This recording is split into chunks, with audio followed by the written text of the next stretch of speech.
Hello, my name is Robert Moore, and I'm with the Nevada County Historical Society. This is August the 8th, 2012, and we're sitting on the back porch of Mr. Gerald Angove's house. And we're also in the presence of Orlo Steele, and we're going to hear their stories of Nevada County in their youth, and they can tell us they've been traveling the world, and here they are back home again. Something brought them home. Okay, Jerry, as far as I know, Angove is Cornish for blacksmith. And could you tell us a bit about growing up Cornish in Grass Valley? Yes, I was born in Grass Valley, but I'm one of 5 generations. My great-grandfather came from Cornwall in the late 1860s, late 1850s, I think, but I don't know the exact date. And they all came here to work in the mines. The Cornish were in demands because they had a background in hard rock mining and particularly how to dewater mines. The Cornish pump is a very important part of that process. And 3 brothers came here and worked in the mines, and then went into the hotel business. One had a hotel where the Bret Hart Hotel is now, and another was on where the City Hall is. And my grandfather Angove, I'm not sure when he came, and there are all kinds of different stories. But then he married Temby, which is that side of the family, who came very early.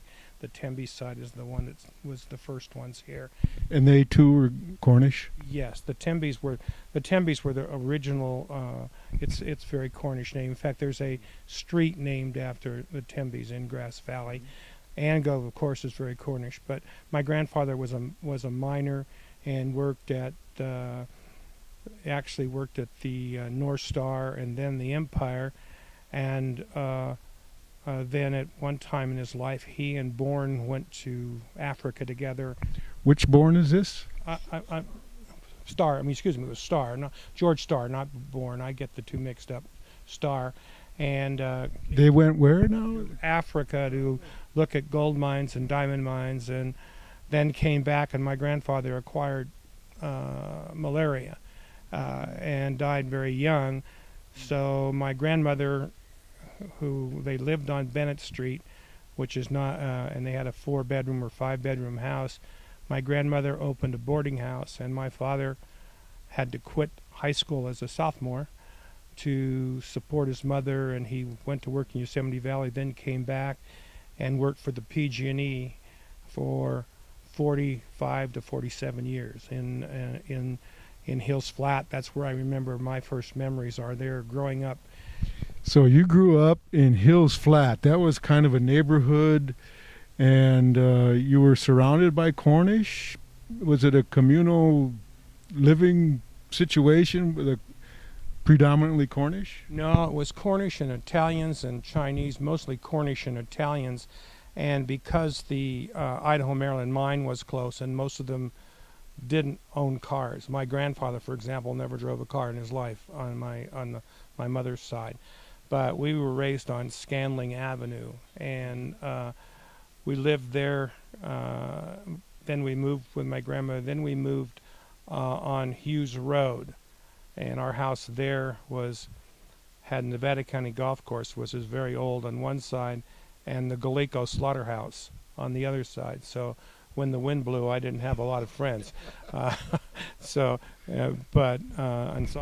We moved there when I was, I think, in 3rd grade. And you exploited your situation. You had the golf course on one side and the slaughterhouse on the other, and as a young man, you got a little scared up a few bucks off these places. Right. Yeah, I had to provide my show money, so I caddied, but my 2 businesses were I sold golf balls, and then I sold worms, because most of the golfers were fishermen, and I'd get a coffee can and I'd sell it for a quarter or 50 cents, and I could go over the slaughterhouse because of all the stuff running down the hill, and they all would buy worms from me because it was the 9th hole and they were about to be through. So I lived there and through my high school years. Angove Enterprises. And then, Orlo, you came from the Bay Area as a young man and joined the community of Grass Valley when you were in 5th grade. How did that transition go? You went from a metropolis to a pretty small community. Were you accepting of that? Oh, yes. This was a great place to come of age even then. The predominant thing that was going on, of course, was the Second World War had started. I moved here, as you say, in the 5th grade when I was 9 in 1942. And we'd spent the summer in Siskiyou County and arrived here after that summer. I had an older sister, and at the time my dad had gone to work for a fellow by the name of Roy Trimrow Sr., who was a well-known name up here. They had an outfit called Clinch Mercantile on Bennett Street, and that was a wholesale mine and mill supplier. So my dad had been working for him for a year, and actually he commuted back and forth, and then we moved here in 42. That was about the same time that they had to stop production in the mines, and then my dad, along with Downey Clinch, who was still working, and young Roy Trimrow, were also engaged in taking out a lot of the machinery of the mines at the time. For example, up at the Zybrite, I remember going up there that first year. That's off of Highway 20? Yes, right up there in Bear Valley, and they were taking out a lot of the machinery there and other mines at the time. Was that to support the war effort? Mainly that was, yes, they were sold as scrap. There were some things that were sent down to Hawaii, for example, from the narrow gauge railway, that was sent down to Hawaii to help the war effort down there. Was there a problem with productivity at that time? Is that why they dismantled the mines? Yes. As a matter of fact, in October of 1942, the War Production Board came out and said that gold was not a strategic material that was needed for the war. Copper was, but gold was not. And so they suspended the production of gold at that particular time. And so places like the Empire or the other mines could continue to do the maintenance, but they could not run mills or produce gold at that time. And that was not changed until about May or June of 1945, when they could resume operations again.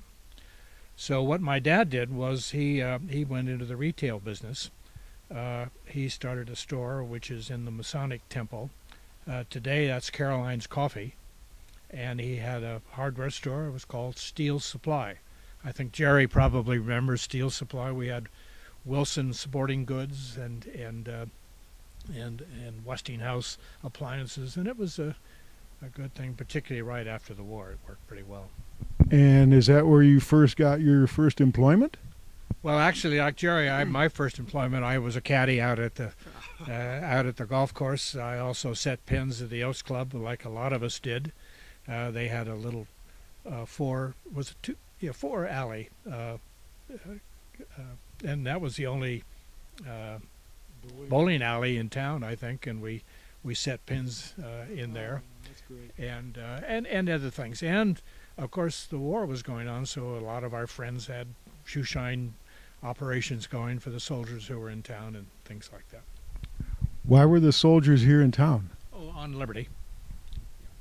Local boys come back. Well, no, we had the Camp Beale had been established that first year that we were here, and I remember standing on the corner of Alta Street, which is where I lived, and I still do, on Alta Street and Main Street, and watching the 13th Armored Division come rolling through Grass Valley. This was probably only one route, but all day long, tanks, Amtraks, jeeps, trucks,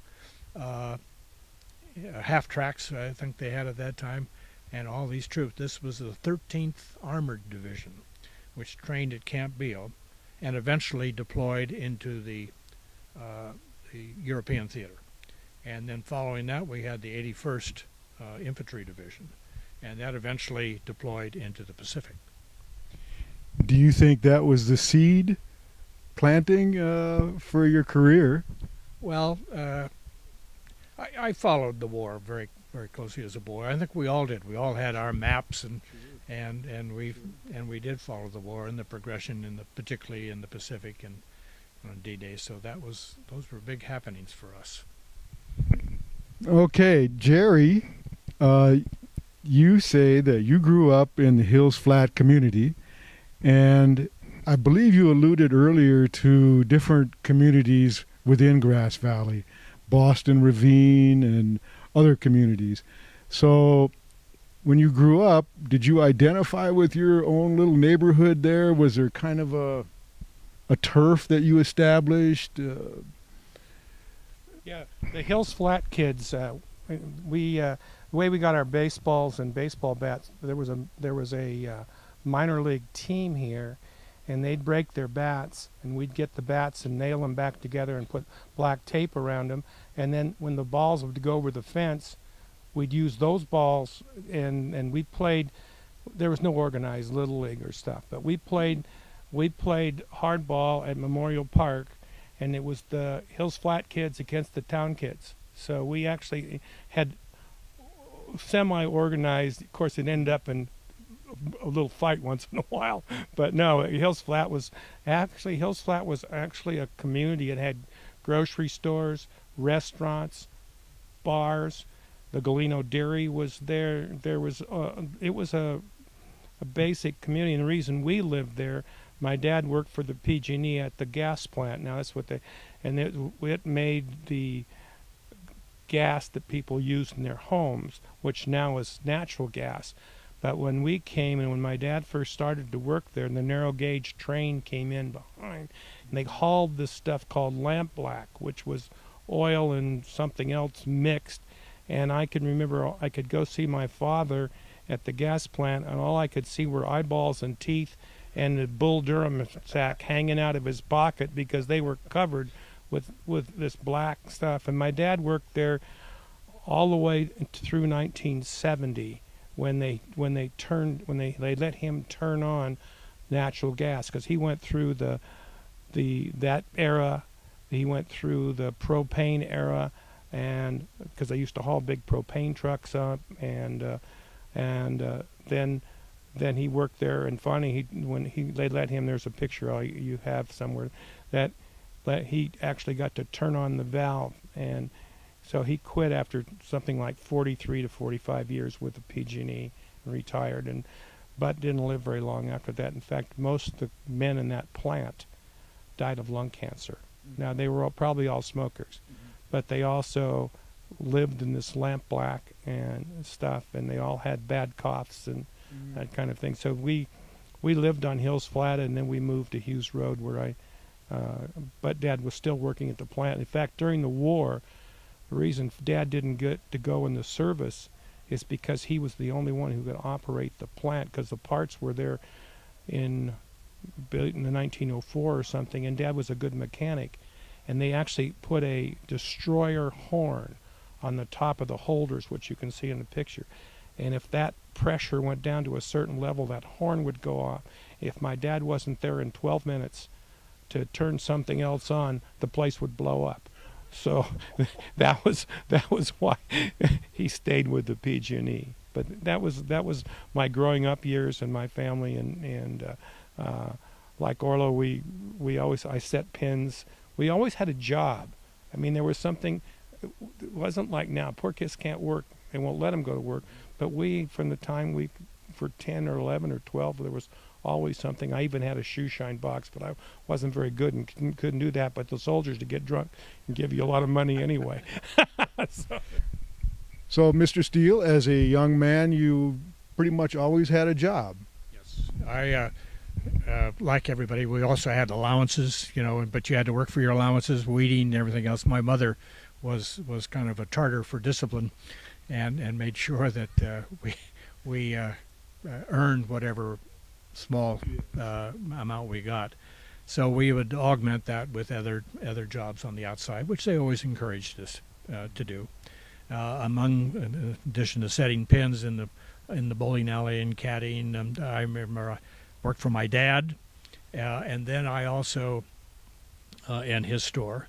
And then later on, while I was in high school, I worked at my grandparents' ranch in the summertime. And then during the school year, I worked at the J.C. Penney, which in those days was on Mill Street, where Yuba Blue is today. But if you look at that facade, that was J.C. Penney. And the manager was a fellow by the name of Brooks Hartman, who was a good friend of my parents. He was also an elk like my dad. And so I worked as a stock boy, and then I remember we have heavy snows. I'd have to shovel the snow off the roof there at J.C. Penney and just dump it onto Mill Street. It'd be a pile of snow up there. More snow than today, or these days. Yes. As a matter of fact, we had a couple of storms. Jerry may remember, it was my sophomore year. It would have been you probably in the 8th grade. But we were out of school for 2 weeks here. The first was because there was so much snow. I remember it was about a storm that came in it was 3 or 4 feet on the ground. And the second week is because the pipes froze at the high school. Now, this is the Grass Valley High School. So they couldn't run school in Grass Valley. But we were out of school for 2 weeks around February of that year. Perhaps a welcome break from school. I'm just guessing here. We were ready to go back, believe me. Oh, you were? Our parents were really happy. Yeah. Get out. Get back to school. I need to regress a minute. I got a good story for Orlo's father. When I was in grammar school, we played workups, and you had to have your own. The school didn't provide any equipment. You had to have your own glove. Well, they sold Wilson Sporting Goods, and I found the glove I wanted, but it was $10, and I didn't have $10. But they put the glove away for me, and I paid them $1 a week from my caddying job until I got the glove. And so, as I say, we always had to work, and we always had something. There were so many jobs. Like Orlo, I worked in the woods later and stuff, and we always had. But I think it was a work ethic of our parents. My father not only worked for the PG&E, he was a mechanic for Galinos at the dairy, and then during the war, there was a dance hall here called LeBar Meadows, and my father worked as the bouncer on Saturday nights at the LeBar Meadows, and my mother ran the kitchen. So I went out there as a 10-year-old, and the little old ladies taught me to dance, and I had to help my mother. I got paid so much for working in the kitchen, but that's where all the military came up from Camp Beale, and it was really a part of my father always had at least 2 jobs. There was always something that he was working at, but he also had a statement that I've never forgotten, and that's something that is really part of our family tradition, that if you make your living in a community, you have a responsibility to give back.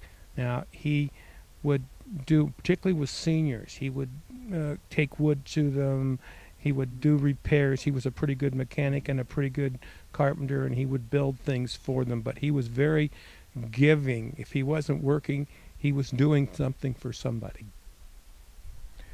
In high school, Jerry, you were pretty active in athletics. I played 3 sports, all 4 years.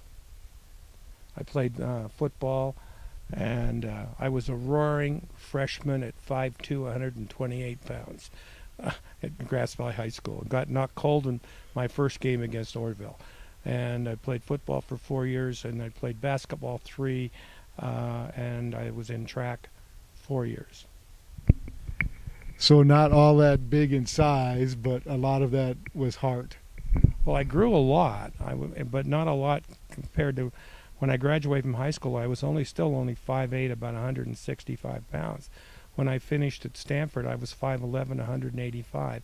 I finished high school at 17, so I didn't grow a lot. I mean, with the size of the kids now, they wouldn't have let me even suit up, But we were all small. There was nobody big in our teams. Ort was one of the bigger guys in our high school in those days. And you also played football at Grass Valley High School. Yes, that was the only sport that I played. I did not play basketball or run track or anything, but football. I was a offensive center and defensive tackle. The whole game. We used to play the whole game, and that was both in the. We had junior varsity and then varsity, but you were automatically varsity when you became a junior, or your last 2 years. And the first 2 years, you're automatically in the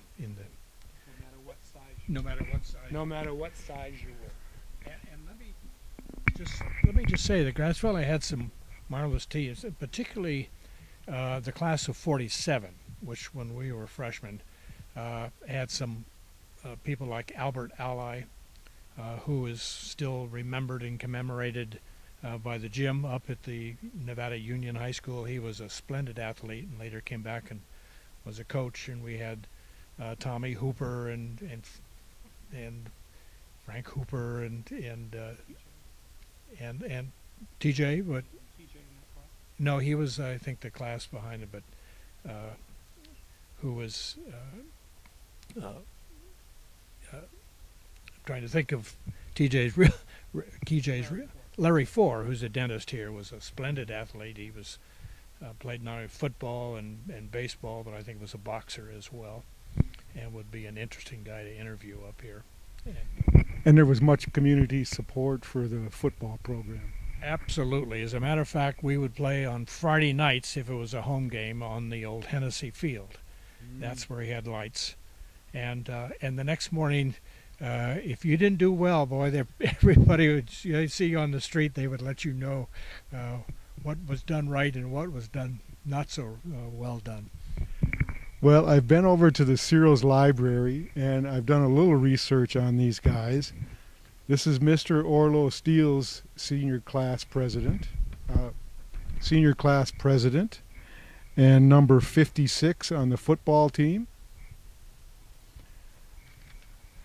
And this is rather coincidental, but we have another senior class president, Mr. Gerald Angove, number 46. I was student body president. I wasn't the class president. Oh, well, student body top dog, basically. And you said that there was a little competition between Nevada City High School and Grass Valley High School. I'm just guessing here. Yes, it was. Well, we couldn't even go to Nevada City. I mean, you didn't dare date a girl from Nevada City. We was the big Armistice Day football game, and it was the last game of the year, and usually it rained. My father played in Grass Valley Nevada City game in 1924, and I played in the last one in 1951. Now we have a lot of friends. In fact, we get together with Milo Pello, who was a real outstanding athlete at Nevada City High School. But in those days, we fought. It was we didn't fight with anything but fists, though. And we all boxed. I mean, it was a requirement. Buzz Ostrom, who was the football coach, had been a top boxer at Chico State. So we had a Golden Gloves thing at the high school, and everybody boxed. You didn't have a choice as far as Buzz was concerned. He was our coach. I mean, our B or A, I don't know, one of the football coaches. But we had a lot of good boxers that went on to college boxing and other athletics. You said that you played in the last game in 1951 for Grass Valley High. What happened then? They stopped it because Grass Valley and Nevada City unified, and the high school became, in 1952, fall of '52, became the Nevada Union High School. And the campus is located on Ridge Road? That is the new campus. Originally, the upperclassmen went to Grass Valley High School, and I think 7th, 8th, and 9th went to what was Nevada City High School, which is no longer there. It's where the Seven Hills School is now, but it was condemned, and that was torn down. But yeah, that's when they played. The first year of unification, I think, was Nevada Union, was in fall of 1952. Grass Valley High School, as I recall, was about 500 students. Nevada City High School was 250 to 300, so they were quite a bit smaller than we were. And I'm sure that was part of the reason also the unification would make it, because most of the schools in our league were about that size. I mean, they were 800 or 900, Marysville, Placer. They were larger schools. So, Jerry, am I to understand that your enemies, those awful people that lived in Nevada City, all of a sudden are on the same hallways and on the same football team as the Grass Valley guys? How did that go, or was that slow to homogenize? No, that didn't happen until I graduated. I was in the last class of Grass Valley High School in the spring of '52 was the last one, and we had a big deal about the unification. We actually had it at Grass Valley High School on the stage, and the two student body presidents and the two principals, and we had this big thing. We wrote the Constitution for the new high school and student government. It was a big deal. I think basically going back to why we unified, I think it was also a little bit of a economic thing. You could not pass a bond issue. One of the Cornish traditions, you could raise a lot of money for a donation if somebody really needed something, or they'd give it to you. But the idea of tax was just it's an anti-Cornish thing from going way back, and they have a celebration in Cornwall called the Angove sort of celebration, which is I think maybe distant relative who was a blacksmith, but he led a rebellion against the throne for extra taxation in Cornwall. He didn't make it. He was drawn and quartered at the Tower, but he started that Cornish.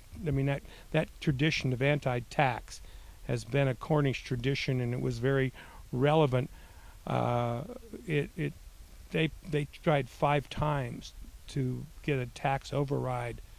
Finally, I think the 5th time it passed to build a new school. Very interesting. And there was some compromised reach.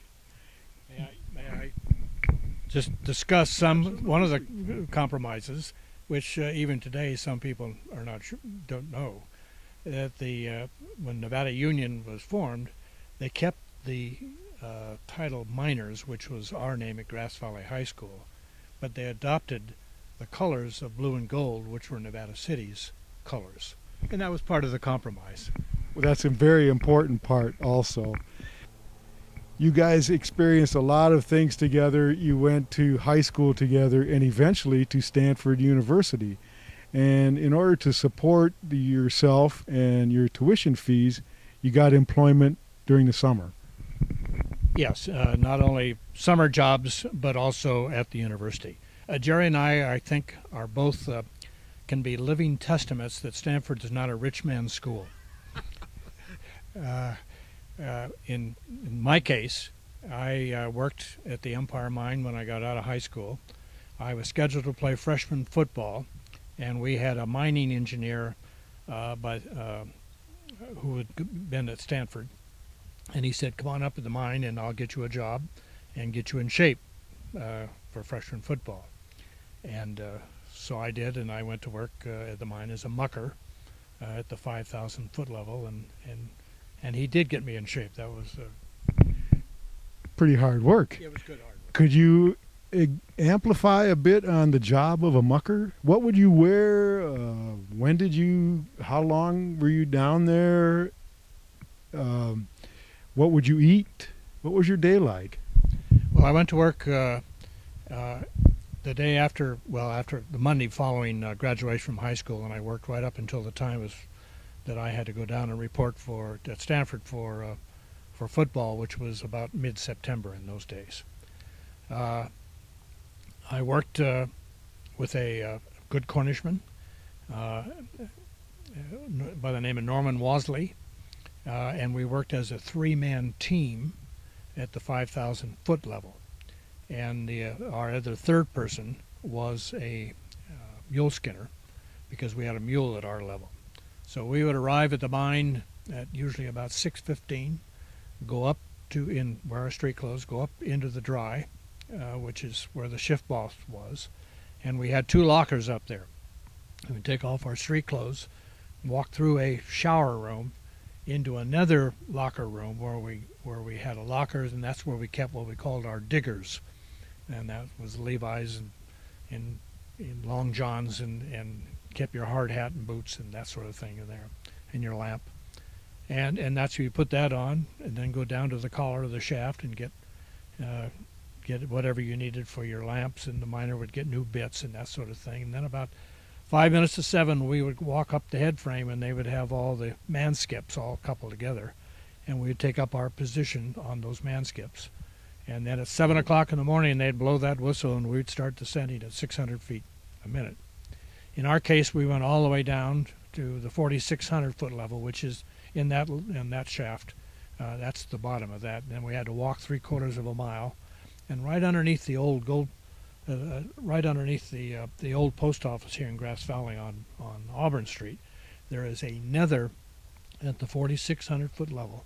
There is a nether hoist room right there, and that services a nether shaft, or as the Cornish say, a winze, that goes down to the 8,000 foot level. So we'd get on that and go down another 400 feet, and we'd be at the 5,000. And then that was usually, I would, was bucking. Usually it was a very small space, and the miner was drilling his holes, and the mule skinner was transporting the ore back and forth. And we'd work. I'd usually muck about, and muck by his way, anything that's been blasted, from pulverized dust to Doniker's big rocks or anything else. It's just referred to as the muck. And, You had a crew. You had a mule skinner, you had a miner, and several muckers. no, just I was the one mucker. Just one mucker. And mucking is the kind of the lowest skill of all the skills in a mine. Between timbermen and other things, mucking is the lowest skill. That's where most miners and engineers, for that matter, also always start, as muckers. Were you on the business end of a shovel? I was. That's right. My job was to shovel whatever had been blasted the day before, in our case into a little Go Devil car that would go up and be put into a bin and then be hauled out. And it would be about 8 ore cars, 8 one-ton ore cars a day. So that's what the mucker does. You were on that shovel for 8 hours? I suspect you were ready for freshman football at Stanford. Yeah, by that time, yes. But it was a job I appreciated, and I'm today still a docent at the Empire Mine, and I think I'm the last among the docents who actually had been underground at that mine. That's an amazing story. That's just an amazing story. And people always ask, and what was your pay? And it was, in those days, it was $1 an hour for a mucker. And actually, that was pretty good money. You could rat hole a couple of bucks and put that toward your college education. You bet. That got me through almost the first 2 quarters, actually, on tuition. Tuition in those days at Stanford was $180, I think, a quarter. Mm-hmm. So I was able to do that. And then combined with my college jobs, I also was a hasher, as was Jerry. And a hasher is somebody who works on tables. In our case, I worked in a girls' dormitory, and generally all the athletes were given hashing jobs, or priority in getting a hashing job, and you worked 2 meals and you were given 3. And I never paid for a meal in my entire time at Stanford. I doubt that Jerry did either. I was always hashing.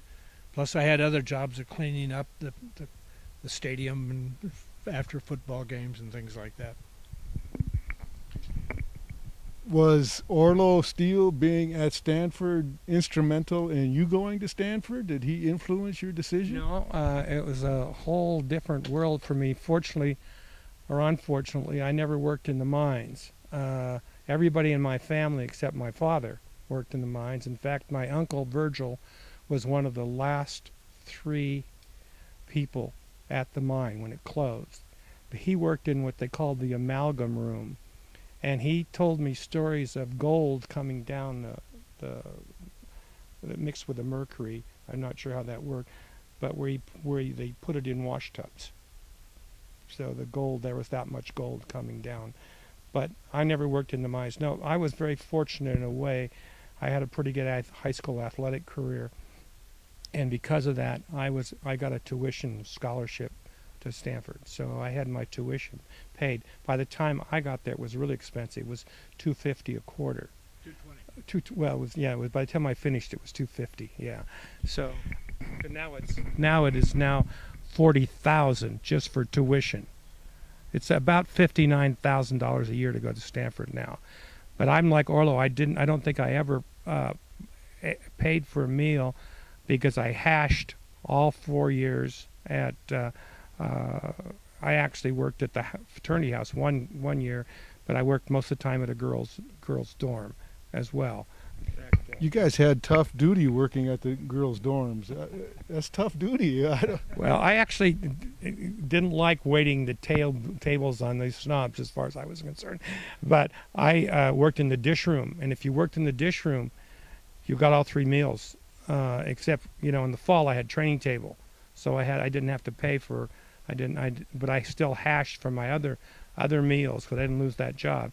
And now I also had all kinds of jobs.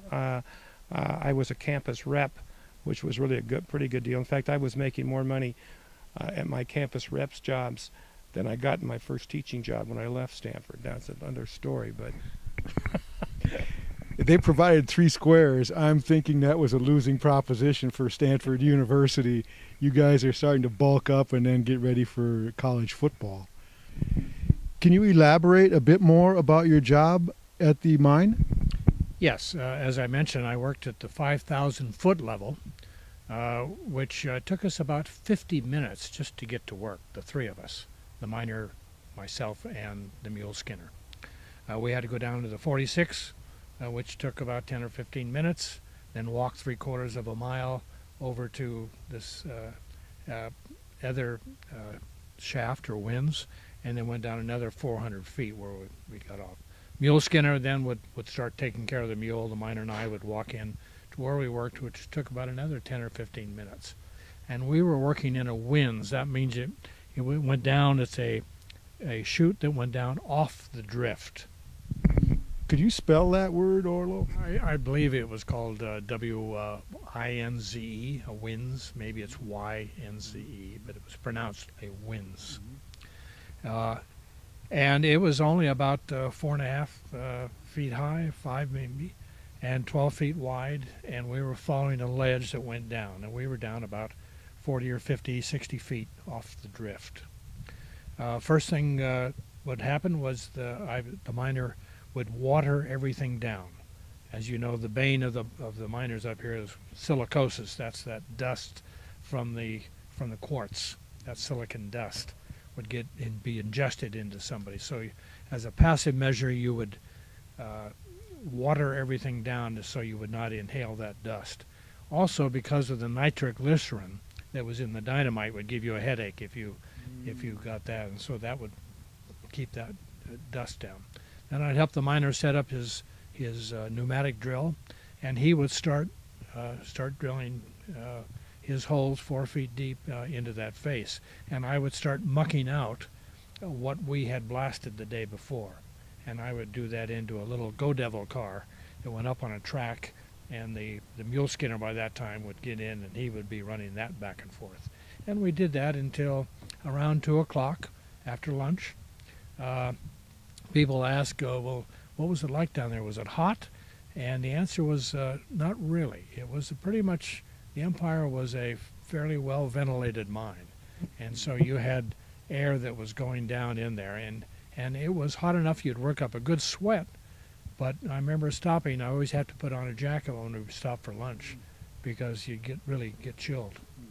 And then after about 2 o'clock, the mule skinner would start tramming that ore out, and the miner and I would then set charges into the 20 to 22 holes that he had dug 4 feet in length. And we usually had a wooden pad, and he would start fusing these sticks of dynamite, and it was my job to kind of tamp them in there. Very good. Now, these were non-electric caps, and the miner always said, "Now tap her light, son, tap her light. We need No because if you hit that thing too hard, why get your attention. So, but he wanted them in there good and snug, and then he'd cut all of his fuses. And the last thing we did was take all of our machinery out, and then we would start lighting. those fuses, and he would cut them off so they would go off in a sequence. And the first ones that would go off was what he'd have a 5-hole burn. There were 2 here in a square, and 1 right in the center. And all the charges, all those holes would be filled with dynamite, except that center one of that 5-hole burn would be left vacant, because that would give it something to give. So then when they all start going off, and we would go out and count the charges going off, the first ones would be that 5-hole burn, and that would blow a cavity in the face. And then the one come in from the right, some could come in from the left, lifters from the bottom come down, and that kind of kept the semblance of a tunnel as you went down. Then we would retrace our steps, be back down at the bottom of the 46 at 3:30 in the afternoon, which was the end of the shift, and then we'd start our ascent up, and as we were going up, the night shift would be coming down. Once we got up to the surface, or what we call the collar of the shaft, we drop our lunch buckets right there, retrace our steps back up to the dry, and go in where we had kept our diggers, take those off, which were now wet with perspiration and water coming down, hard hats and boots, put away, take a shower right in front of the shift boss, and then go over to our other locker, put on our street clothes, and go down and pick up our lunch buckets, which have been subject to inspection. To prevent high grading. That was a passive way they had was to create dries for preventing high grading, which is taking home samples of gold, taking them home. I suspect it took a few minutes to straighten back out. You were in a hole that was 4.5 foot tall. I did most of my mucking down on my knees. Yep. I grew up on Scanling Avenue and Hughes Road, and everyone who comes now talks about how pristine Wolf Creek was and how the air quality was so nice. Growing up, Wolf Creek ran gray with cyanide sand color out of the Idaho Maryland mine. And where I lived on Hughes Road, somehow, incidentally, the blood and other kinds of things went down into the creek off of the hill, and it went through Hills Flat, but going through Hills Flat, it went through a log pond, which was Andreotti's, and from Andreotti's it went through Hillback Motors. And so here was all this blood and stuff going through the log pond, and then the log pond went through the garage, and that's where they dumped all the excess oil and stuff there, and that in turn went into Wolf Creek in Hills Flat, and that then went through Grass Valley, and right in Grass Valley where the post office is now, across the street where the service station is, was a laundry, and all the suds and all that stuff. So it was a pretty good mixture. You did not go near Wolf Creek below the Idaho Maryland mine. We did catch fish above it. And then also during the logging time, there were something like 20 mills operating in the area, and the mines had their mills, and the sawdust was not processed; it was burnt. So you had all of this sawdust burning. So you had a gray sky, a gray creek. So it wasn't, those are the things that made the community, the logging and mining, etc. But at those times, it was not a pristine area to live in, and so that was, one of the areas. Then, what we did for kids when we had recreation, and I started doing it as a little kid, and it was a big community thing. Lake Olympia was many years. I don't know when the first year, but they had a thing called the Sunday School Picnic. All the Sunday schools from Grass Valley, I think, and Nevada City, I know from Grass Valley, went to Lake Olympia. Lake Olympia had a lake with canoes and rowboats, and there was an island in the middle that was used as a dance hall and a roller skating rink. Where was this located? If you went into the Brunswick area, and if you started out out towards the Colfax Highway, on the right-hand side, where Perco's, the Perco's restaurant is, behind that, I think there's still some remnants of it back in the trees, was where Lake Olympia was. And there was a pool, but there was also a 39-foot tower, and there was a trapeze that you used to go out into the water with. And we had a one-armed lifeguard. I'm serious. Frank was the one-armed lifeguard, and his arm was cut off at the elbow. And he taught diving to many of us. But we used to go there I went there in the 5th grade, and we learned to go off of those towers. And the most fun was that trapeze. And you went on a little board about 8 inches wide, threw a rope over the trapeze, which had a little hook on it. You pulled it back, and then you swung out on the trapeze and did flips or whatever you could do to go into the water. Now, I could go any day of the week that I walked from Hughes Road, but I couldn't go on Sundays because my folks said on Saturday night they had a big dance there and the guys would puke into the lake, and so they didn't want you doing that. But I had ear infections and other things I'm sure that's what it was from. But the canoes, you had canoes, and we had great times dumping everybody in canoes. It was a great central location. It was probably one of the places where Grass Valley and Nevada City got together more than any place else. But we didn't have a lot of formal recreation. The other main recreation that everybody did, I don't know if Orlo played or not, but I played softball in the summers. That was a big. Memorial Park was 7 nights a week. They've named the field Eva Field. Les Eva was announced it forever. But all of the pool hall, which is no longer there, I played for the OK Pool Hall, and I played for PG&E, I think. I wasn't much of a baseball player. But anyway, everybody in town played softball. Yeah, the Malays had a softball team. It was fast pitch. But it was, again, those were the kinds of things you did in the summer in the evenings if you were not too damn tired after working all day. Anyway, that's sort of I digressed a minute. But Lake Olympia was a very special place, and it was in the Brunswick. It was about the only thing in Brunswick in those days. I mean, there's everything that's there now. There wasn't really much there at all, if anything, that I can remember. Orlo, do you? No. So you had swimming there, you had a dance hall, and you also had a horse track in proximity. That was, well, before our time. But that was actually they raced cars and horses way back. There are some pictures somewhere that I've seen at Searles where they raced cars. And then the train, the narrow gauge, came right through there.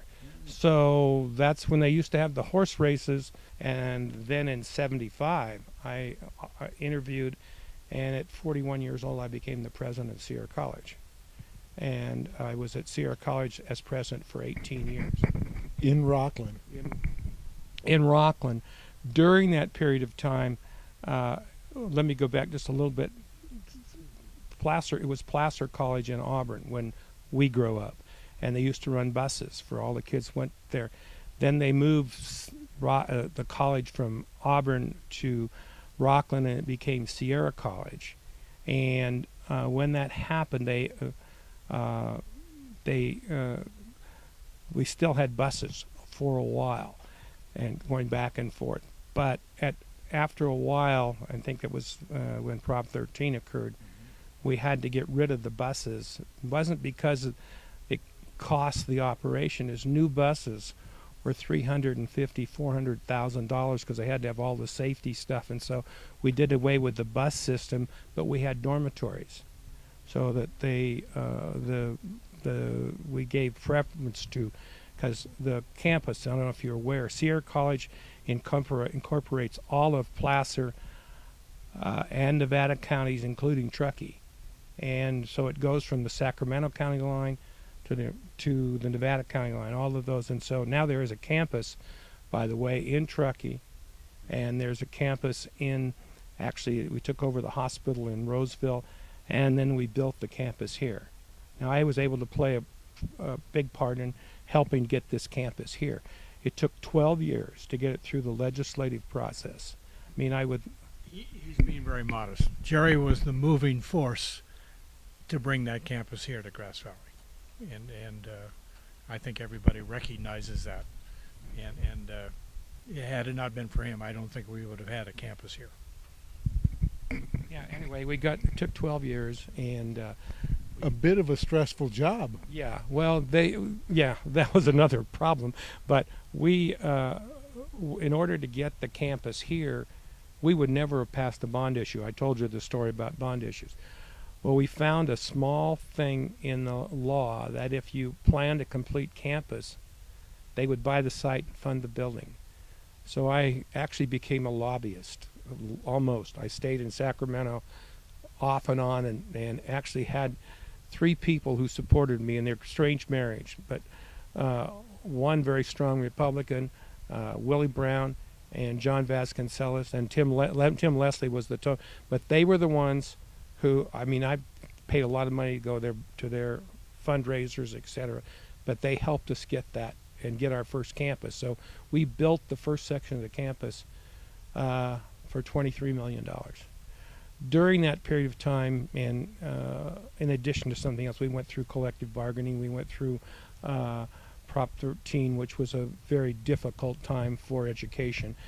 I had 2 major angina attacks, and the doctor finally told me quit or die. And so when I was just in the process of getting this campus off the ground, I retired. But since that time, since my retirement, I have tried to be active in the community. I've been on nonprofit boards of some kind ever since I retired. I'm now still on the hospital board and the hospital foundation boards. Just like your daddy said, if you take from the community, you give to the community. That's a real tenet in our family. Orlo, I think you have a question for Jerry. I do.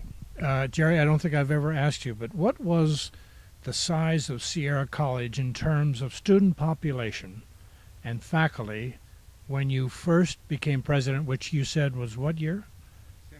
75. And you retired in 93. And what had it grown to by that time? When I came in 75, it was 5,000 students and probably 85 faculty. When I retired, we had between 15 and 17,000 students, and we had, with full and part-time faculty, we had over 385 people, and we were teaching in all kinds of locations. In fact, one of the things that was a tenet of mine educationally, and a thing that I tried to involve at Sierra College, is that no one should ever have to go more than 35 miles to take a class. So when Hewlett-Packard moved, we taught classes in their plants. We actually became partners. In fact, a real sidebar, but the vice president of Hewlett-Packard at that time and I had played rugby together at Stanford. In fact, they wanted to build near the college, but we didn't have enough space. But so we had an automatic in with Hewlett-Packard. And then another thing that we tried entrepreneurial things. In fact, I got criticized for operating too much like a business. In 1985, Buzz Ostrom, who was our athletic director, and I were able to sign a contract with the 49ers. And the 49ers trained on our campus for 18 years.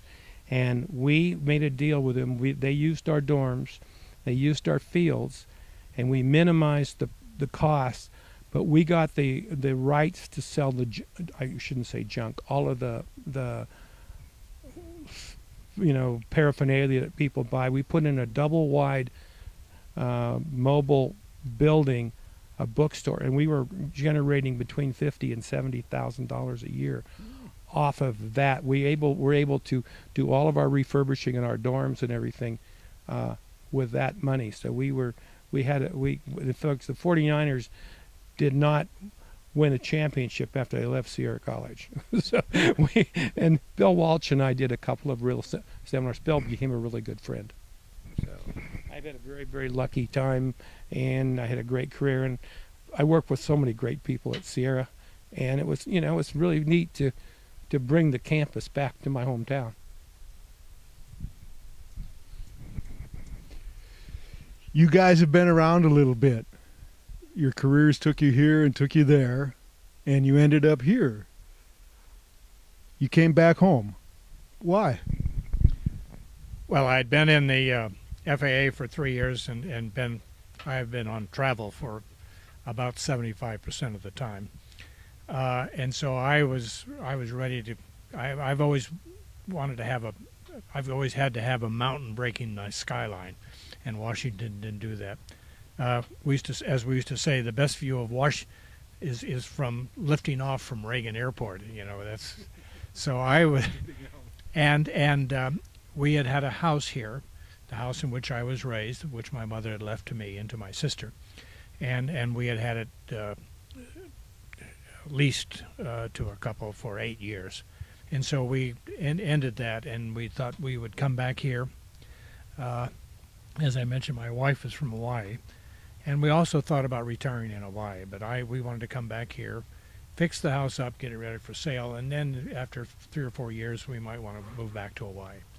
But by that time, my wife had become enamored with the place. I had become involved, and in a number of things in our church and other things here, plus the backpacking and the fishing and many friends. So we were very happy to come back here, and Jerry and I became reacquainted at that time. We hadn't seen each other in all those years in between, and our wives have become good friends. So we've enjoyed it. People ask me all the time.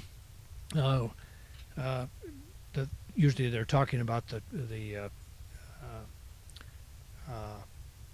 roadblocks and the traffic here, and they said, "Well, a lot of changes since you were a kid here." And generally I say yes, and most of them are for the better, and I mean that. This was still a mining camp when I left, and we came back, and we have so many things now that make this such an attractive place. Even though it was a great place to come of age, it's even better than it was when I was growing up. Thank you, Orlo. This community is much better off. Jerry, why did you come home? Well, there are a couple reasons. One is I still had a lot of family here. My mother and father were here. My mother was here. My father already passed away, and my mother's health was not wonderful. And then I met my wife, who lived here, and so the last 7 or 8 years of the college, I commuted from here, and it was great because I was building the campus, or helping to build the campus here, I thought, and so that was a real reason. And I also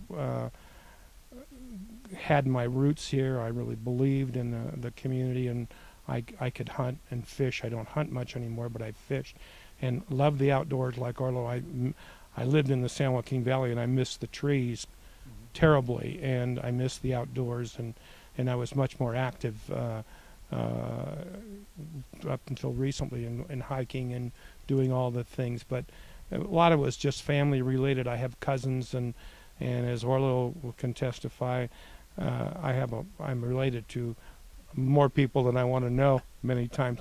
Actually, going back as a kid growing up here, that was another thing about a small town. You didn't dare get in trouble because everybody's parents disciplined you. There was none of this stuff about, and if I said my teacher did something, my dad said you probably deserved it. There was none of this stuff where my teachers were never wrong. I mean, my dad really, who didn't finish high school, would really respected it. My mother finished at St. Mary's and and then she became an LVN and worked at DeWitt State Hospital. But no, it was. I came back because my roots are here, my family's here. My kids, none of them could come here because there's no jobs for any of them. They're all, fortunately, some of them are in the Sacramento, Roseville area. So all but one is a fisheries biologist up in Oregon, but the rest of them are close by. So, and we're very involved in the community. Orlo and I are in some other activities that we overlap, and we've actually had a group that kind of fell apart where we used to get together for breakfast, and we told the same stories all the time, but there were about 10 of us there from Grass Valley and Nevada City, and we'd have breakfast once a month or so. It was I wish we'd had a tape recorder at some of those, because some of those people have now passed away, and there's some stories that would really be beneficial for you. Orlo seems to accept the change in Grass Valley and Nevada City quite well. How about yourself? Is that difficult for you to accept the change? No, in fact, I'm like Orlo better, and I really, one of the underlying things of choosing the college site, Grass Valley and Nevada City have always had a musical tradition. My grandfather was the bandmaster here in 1898. Played a cornet, and his brother was in the cornet and in the band. And so I was hoping to bring Nevada City and Grass Valley together, because one of my plans was to build a really first-rate theater, but that didn't happen because of budgets. But so that was a real thing, and I think, and you know, music in the mountains is a really activity. We helped them.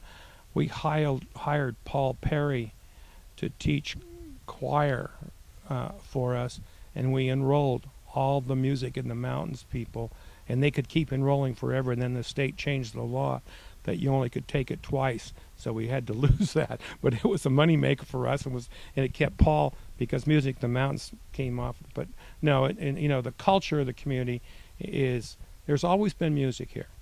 There's always been, but the drama and the quality of the music. I mean, this summer going to the concerts at the fairgrounds and stuff, and that's another sidelight to our high school career. The fairgrounds is where we played. The baseball diamond was out there when we were in high school. It was a big.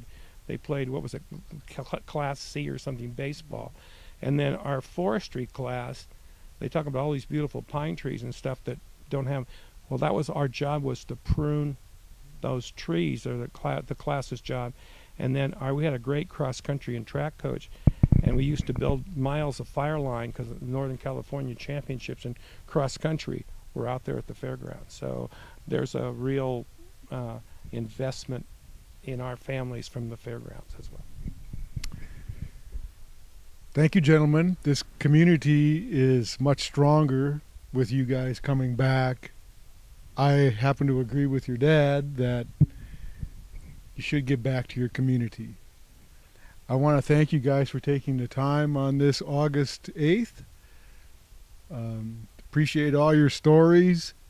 I think these stories are very important. The Nevada County Historical Society is gathering oral histories, and I love to listen to a good story. Thank you.